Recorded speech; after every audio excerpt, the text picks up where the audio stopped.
আগামী তরুণ প্রজন্মের অনুপ্রেরণা ইনকিলাব মঞ্চের মুখপাত্র শহীদ শরীফ ওসমান বিন হাদী, যার হত্যার বিচার আজও রয়েছে ঝুলন্ত অবস্থায়।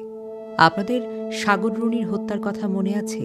দীর্ঘ যুগের সমাপ্তি হলেও তাদের মৃত্যুর বিচার এখনো হয়নি। বাংলাদেশের প্রেক্ষাপটে অন্যায়ের বিরুদ্ধে মাথা উঁচু করে দাঁড়ানো ব্যক্তিদের মৃত্যুটা তো অনিবার্য। আর সেই মৃত্যুর বিচার, অপরাধীর ন্যায্য বিচার সুনিশ্চিত করা এদেশে যেন জেগে জেগে স্বপ্ন দেখার মতো। সমগ্র শাহবাগ মঞ্চ একযোগে এক শব্দে হাদী হত্যার বিচার চাইলেও আজও তা সম্ভব হয়নি। হবে কিনা বলাও তো খুব মুশকিল।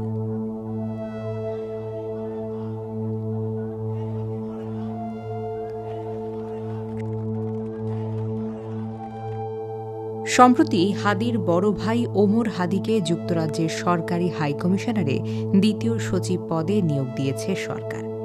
এ উদ্দেশ্য কোনোভাবে হাদী হত্যার বিচারকে দমানো অথবা ইনকিলাব মঞ্চের কার্যক্রমকে স্থবির করা, নাকি হাদী হত্যার বিচারকে কোনোভাবে বানচাল করা।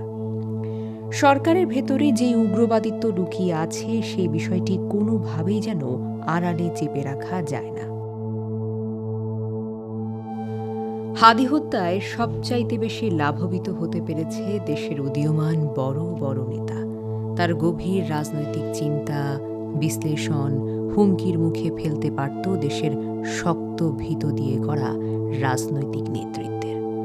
তার এই মৃত্যু সাধারণ জনতার জন্য দুঃখজনক হলেও লাভজনক হয়েছে প্রকাশ্যে না আসা বহু স্বৈরাচারদের।